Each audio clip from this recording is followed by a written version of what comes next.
बिस्मिल्लाहिर्रहमानिर्रहीम। अस्सलामुअलैकुम प्यारे व्यूवर्स, उम्मीद है आप सब खैरियत से होंगे।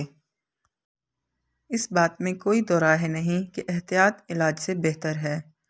अगर आप एक सेहतमंद ज़िंदगी गुजारना चाहते हैं तो इन कुछ टिप्स को ज़रूर फॉलो करें।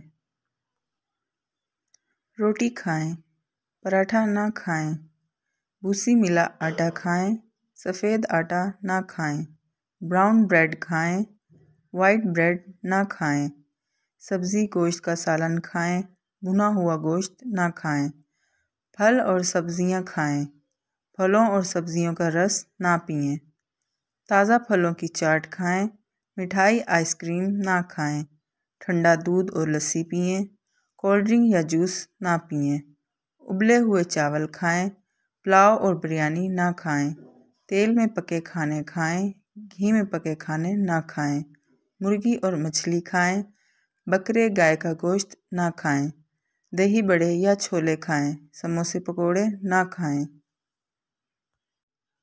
अगर आपको मेरी वीडियो पसंद आई तो वीडियो को लाइक और चैनल को सब्सक्राइब करते जाएं।